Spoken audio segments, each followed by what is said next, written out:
কেমন আছো বলো? আমি হ্যাঁ ভালো আছি, ভালো আছি। এসো। খুব ভালো আছি।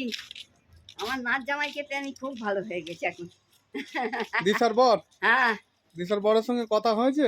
বাবা, বিশাল বর প্রতিদিন সন্ধ্যাবেলা করে আসছে। আসছে? হ্যাঁ মিষ্টি নিয়ে এসেছিল? হ্যাঁ মিষ্টি খেয়েছো? হ্যাঁ বাবা, তাহলে বিরাট ব্যাপার তো। হ্যাঁ, সে যে খাবো না জোর করে গেলে তো দিয়ে দিয়েছে না নাচ জামাই। ও, আমার নাচ জামাই খুব ভালো, নাচ জামাই তুলনা হয় না। নাচ জামাইও ভালো, নাচনিও ভালো, হ্যাঁ দিশাও যথেষ্ট ভালো। হ্যাঁ, সুখী হোক তোরা, ঠাকুরকে ডাক ও যেন সুখ ভোগ করে। হ্যাঁ বাপ নেই মা নেই, সুখ ভোগ করুক, আর কিছু না। এই তো কারি এসছিল, তাই না? তাই জানি কারি এসছিল, আগের দিন আসিনি। ওর মা শ্বশুর বাড়ি থেকে দেখতে এসছো কে দিদিকে, ওই দিন আসিনি। এখন প্রেরায় আছে।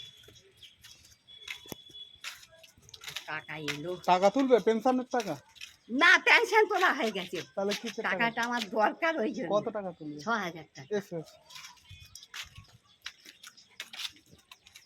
আমি তোকে চিনতে পারিনি, আমাকে বেঁচে দিয়েছি। চৈতাল বলছে ওই তো সিদ্ধান্ত দাঁড়িয়ে রয়েছেন, করো না। হ্যাঁ, আমি ওই টিফিন খেতে গেছিলাম।